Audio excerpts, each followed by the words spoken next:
Okay. Hello, hello, Matt. How are you, my friend? I'm doing well. It's good to see you. Really good It's to good see to you. see you. Oh my God, this I is was really just good to see you. smiling because of the lapel you guys did for me on the welcome screen. It looked real. I'm gonna have to go get a sports coat like that. I like it. Nice one. Welcome to WebCon Live. I'm so excited to have you because you have been at in-person conferences we've done. So this is the first time we do something live. Just gonna get started to say thank you for being here. We really appreciate this conversation. I'm excited about what's gonna come up out of this. I know you have more and more and more responsibilities on the personal side, on the professional side. So this time it means a lot for us. Before I get started into questions and getting more into what are you doing, I just want a quick intro about who's Matt. What about the past 10 years we've been kind of exchanging and virtually still connected, and what happened the past 10 years. You've been at Google, you've been at agency side, you've been at so many different side of the industry. So can you just walk us through this? Yeah, for sure, for sure. I think last time we spoke together was on stage at the W Hotel in Barcelona, if I remember correctly, probably 7, 8 years ago. Probably seven, Um, 8 years ago. that was fun. So yeah, a little bit about me. Sure, I am the director and GM here at Snap, the company that owns Snapchat, as well as Bitmoji, Spectacles, Zenly, and a few other businesses.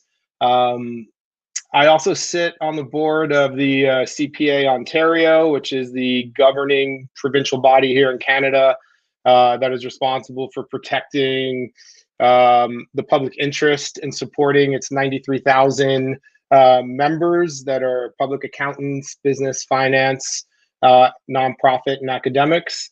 And I also I'm newly just recently joined the board for the Banff World Media Festival, which is a large conference also here in Canada, up in the mountains, that celebrates media, production, creative, so on and so forth. So it's been, I think, almost 40 years that conference has been going. So yeah, so keeping busy for sure on the professional side and the personal side. I appreciate that. But if you go back in time a little bit, for 25 years, I've been working alongside what I would say are some of the best founders on the planet. I've been on as you said, the buy and the sell side, the tech and the software side, specifically for the most part in e-commerce, advertising, and marketing. And I'd say I've been lucky enough, blessed enough to work in what I consider a very young industry. Technology in itself, where it's not that old. And because of that, the rate of change and the pace of change is rather substantial. And that's what keeps me interested. That's what gets me out of bed in the morning. It's Nice. that every day there might be something new, Really a new interesting. problem to tackle. Yeah.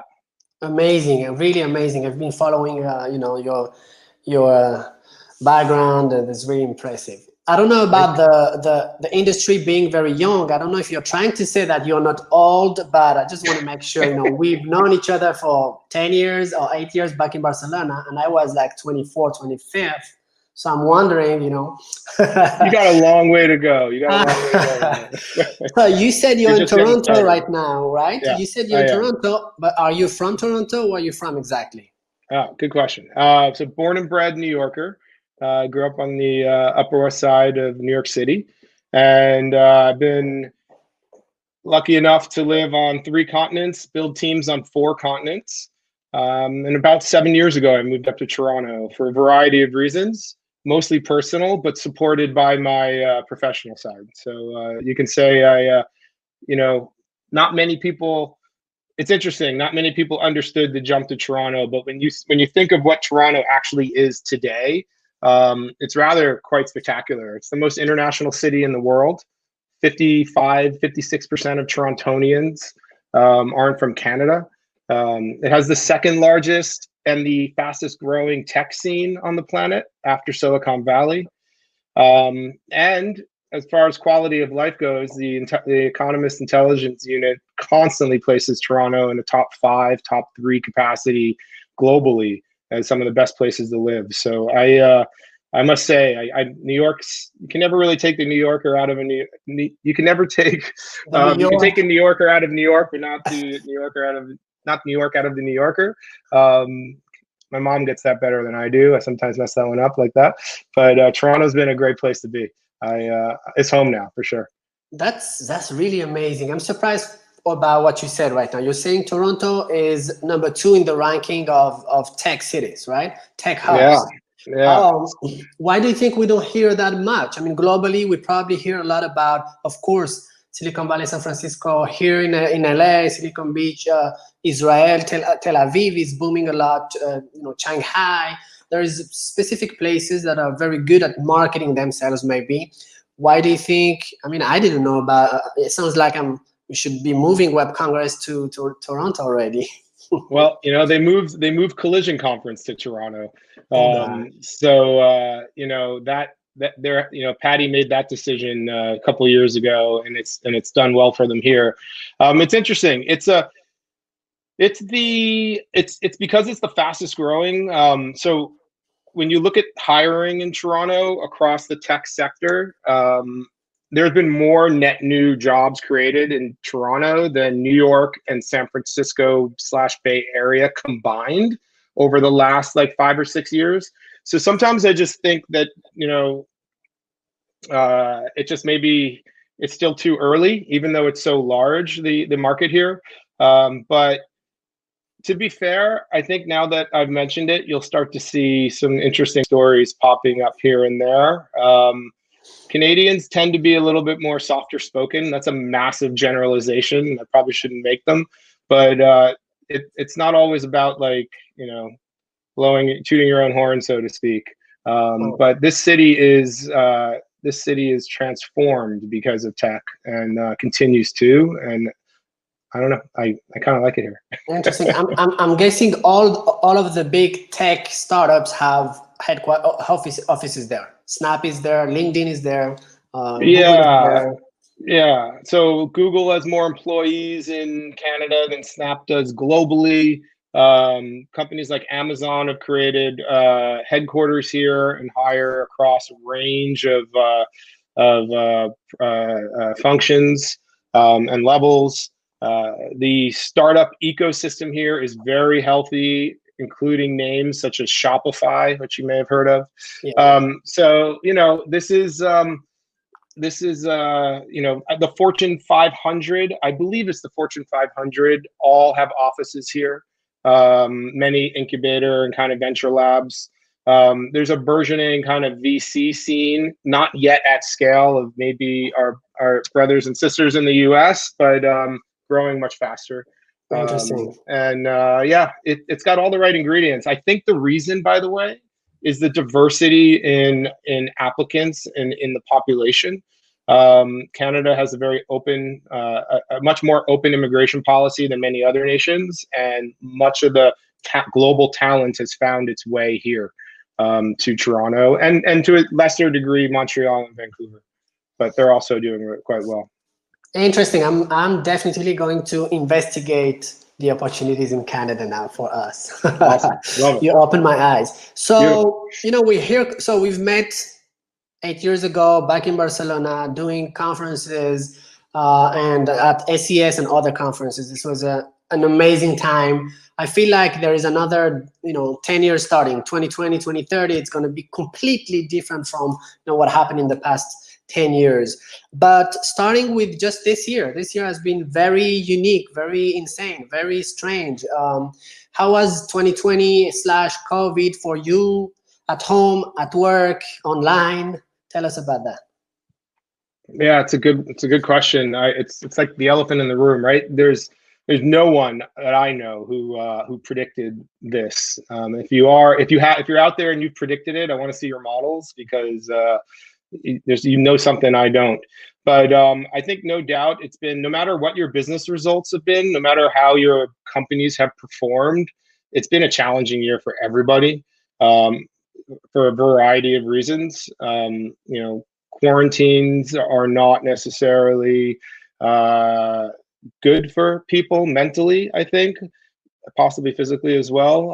So like one of the things specifically for Snapchat that I was very excited about was as communities started to go into lockdown, we progressed really quickly some features within the platform around mental health, and specifically it's called Here for You. There was some writing on it. It's, well covered in the press if anyone wants to go out and search for it. But basically in-app support for Snapchatters who may be experiencing mental health or emotional crisis, with links to relevant resources and exercises to help people cope with those concerns. So like for me, I've been thinking a lot about mental health, my own, my family's, my friends and colleagues, Snapchatters in general. And that has been something that that's come front and center for us as a business, as we think about the future, is the health of our community. There's so many things we could speak to. I think there's so many challenges that we're working through as a individually in our own homes, within our own businesses, within the countries that we live, and globally, that I do hope that, and a lot of this has come to a head recently, and I do hope we can look back on some of this and think about some of the positive changes that have come from this year, and maybe next year as well, that maybe kind of make our society and our, the communities we live in a bit more inclusive and a bit more diverse and a bit more cognizant of their own mental well-being. So, it's been an interesting one for sure. And we're not out of it yet. And my hope is that we can come out of this in a better place than we got into it. Yeah, that's the hope. Absolutely. Do you think tech startups, Snap and all kind of startup in the industry, we had it a bit easier this year because of the culture of remote working, entrepreneurship, solving problems, team management? We're used to have the platforms to work better, faster, smarter, and Zoom than others. Do you think we had it better and than the rest of the world? What do you think? It's a good question. I can only really speak to my experiences, but I definitely think I know that I've been very lucky, and I know that my colleagues globally have been, for the most part, very lucky, in the sense that financially our businesses have performed well. That said, my hope is that those of us who are in this place of privilege, so to speak, can continue to lean into those who are not, and help them. And Yeah. I think that's like life's like, the world's it's not a great place, and I find a little bit of my hope is people want to do that and that they're actually doing it, because the inverse doesn't seem to be a great place to live or be a part of. Mm-hmm. Well, we had an interesting year too at Web Congress. We had a bunch of plans, of course, to do conferences and trainings all around. We went live, and it ended up being a very interesting and exciting a year.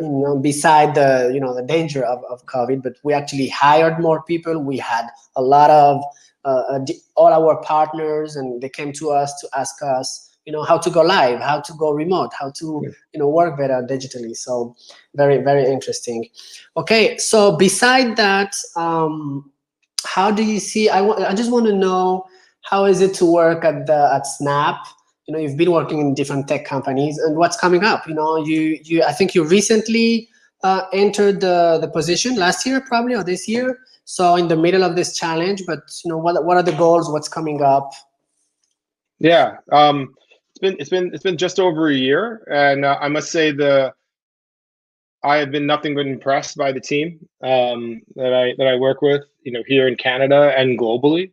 I find Snap to be extremely innovative as a business, ready to try new things quickly. And I guess I'm not the only one. Fast Company designated Snapchat the most innovative company of the year earlier this year. I find it very entrepreneurial. Um, we As a business, the business itself looks for candidates who possess what we like to call like the growth mindset, which as opposed to a fixed mindset. And the growth mindset tends to those with the growth mindset tend to have a higher, steeper learning curve, and they believe in that. They literally believe that everyone can change and grow through application and experience, and you can improve in the world. You're not born with certain traits and therefore limited, fixed in a box, so to speak. So those types, having employees, having teams that are fixated on, have growth mindsets, that are entrepreneurial and innovative, and leadership that is trustworthy, that listens, that is inclusive and diverse, all make for the experience at Snapchat, at least my experience, to be a rather positive one so far. It's interesting. It's a fun place to work, to be fair. Like we're learning every day. That's amazing. That's amazing. I was looking behind you, trying to understand what do you have. I was like, is this a new Snap, lenses? What is it? do you use it? Depending how I sit, someone once asked me if I had a samurai sword because it was like pulling out over my shoulder. Yes, I have two little kids. This is actually my wife's grandfather's telescope, and we have two little kids who very much love looking at the stars. And one of the nice, Toronto, it's a city. It's like you don't get too many, but more than maybe New York or London. Love it. Really nice. Yeah. Okay, let's back to I'm wondering, all this VR revolution and everything that's happening around that. I'm wondering, where is it going to take us? I'm trying to see 10 years from now, are we all going to be really having devices, gadgets, and absolutely everything will be, VR integrated? What do you think is going to happen with this at Snap and in general, just the VR, AR, and this revolution? Yeah. Well, let's speak specifically to augmented reality first. Snapchat considers itself the largest community of consumers who use AR, augmented reality, on a daily basis. We have almost 200 million. I think the number is just over 180 million individuals using AR every day around the world. It's historically, AR was introduced into the Snapchat messaging kind of functionality so that you could augment your picture that you were sending, which made Snapchatters and the consumers, I like to call the users or the Snapchatters on the consumers on the platform Snapchatters. It made them more comfortable to send pictures, right? So that, and with the introducing ephemerality, where the picture would be, once you see it, it disappears, meant that the people were less self-conscious. They would send the real moment, where they are right now, what they're doing, and not worry so much about all the bits and pieces of a photo, because it wasn't going to live forever, like photos traditionally have, and video for that matter. So AR was introduced to help with that visual communications. We slowly introduced it into the entertainment world.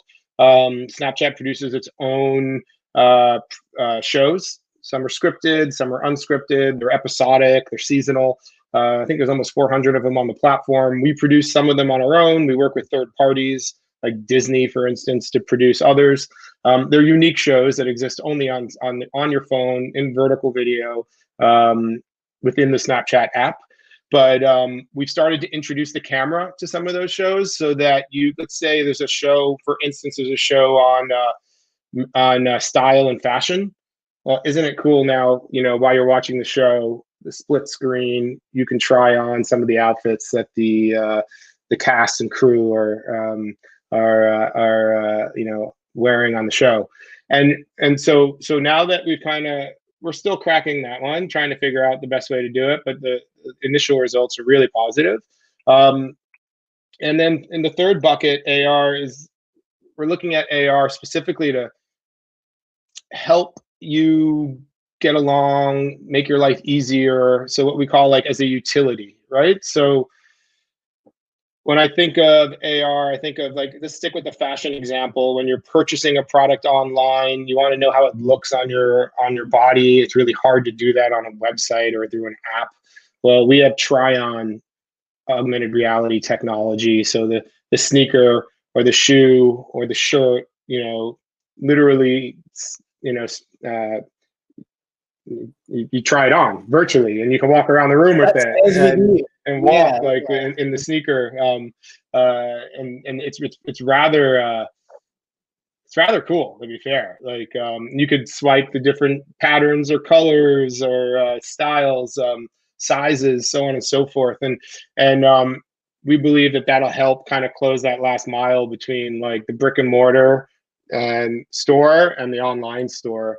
Also, AR was used by governments around the world who wanted to communicate with Snapchatters, to show them what 6 feet or 2 meters look like in physical distance, right? You hold your camera up and you can actually see if you're distancing. So so there's all sorts of practical uses for AR that we're rolling out, that we're still developing. And I do think in the future, to answer your question, very long-winded, apologies, that AR will be more prevalent in all of our lives. Yeah, I think I think I said VR when I started, but I meant AR, and I realized this technology is really going to connect our real life, being outside, on the move, different places, and still being able to use this technology and not just be, staying in a room with goggles in a specific place. You can just, be around, doing things, and this is. I told you that I've been around the world and recently in Central Asia, and a couple of entrepreneurs were working with the Snap platform to develop different things. I'm like, oh my God, this is really amazing. The ideas that come up from, the one you mentioned for COVID and the social distancing is fantastic, And the best part is, like, we've released software. You can find it all on Snapchat.com, so that anyone can go out and start playing with AR, and it makes creating these AR experiences easier, not necessarily easier, and it's really exciting to see like what consumers around the world, Snapchatters around the world, come up with. Right, so yeah, we'll see. Yeah, so we don't have much time left. Honestly, it's 3 minutes. When we start talking, the time goes fast. But with this said, as an educator, on the webcongress side, I'm worried about. I'm trying to make sure people get the knowledge they need. So, do you think every marketer, agencies, and advertisers should be starting to learn, get certified, or start to get more involved in using the platform? On the platform side, on the advertising side, I'm thinking. Yeah. So there's something called Snap Focus. It's a free educational resource for those who want to learn more. It's easily findable if you search for it or go to Snapchat.com. Do I think everyone should? Listen, I think if you are looking to reach consumers, to sell products, connect with them around services or whatever it might be, I think you may want to take a look. We have a very hard to reach audience at scale, and they're very loyal and dedicated to the platform. And we have very interesting, kind of very engaging ad products that you can't really find anywhere else, to be fair. So I would say we should be on your list to take a look, make your own decision. Yeah, okay. I did the Snapchat Focus No, you did. certification. I went through the content. It's worth it because you can be a marketer for many years, and have a lot of experience, and there's specific details you want to make sure. How do I actually do this? How do I measure this? So it's been interesting. I recommend it. To close, maybe I just want to go back to you as you as a professional, and my last question will be, what makes a good manager, especially in a tech company? What makes a good a general manager in your case? So that's a lot of responsibility. What do you think makes a good leader? Any advice you can share with us? You got me on this one. Listen, I don't think there's any one way to be a good manager, people manager, let's call it. That said, I do believe there are probably there are ingredients, there are certain characteristics you want to take a look at, focus on, and develop. I would say first, and I can speak to my experiences specifically, building a culture of mutual respect and trust versus, say, more of a transactional culture is something that's worked very well for me. Being consistent and patient has worked very well for me. Accountable, I think, is something that many managers forget, which means that if you say you're going to do something, you should do it, and if it's going to take you a long time, you should check back in often and let them know how you're progressing. But what I would say is, like, specifically with tech, like there's a lot of really good individual contributors out there. And they deserve good managers. And if management is something that you want to embark on, and not everyone does, I've met many people who have no desire to manage anyone, and I totally understand why they believe that. You should focus on your management skills, because your team deserves a good manager. That's good. I like that. There's a lot of questions popping up. Well, I'm not gonna be able to go through because we're late. I have just one short for you. Do you think at some point Snap will, like many other tech companies, open offices in Latin America?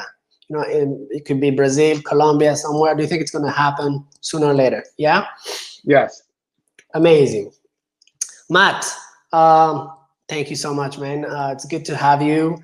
If anyone in here, we have people from different places, but feel like his face is familiar, it's because probably you've seen his brother on a couple of Netflix shows, right? So I'm like, that's my secret sauce. It's all Zach. It's all Zach. So thank you so much. We love you, brother. That's good to have you here, and we really wish you the best. Your family, and your career. Keep it up, and thanks for those 30 minutes. Thank you, sir. Appreciate it. It's so good to see you, man. Bye bye.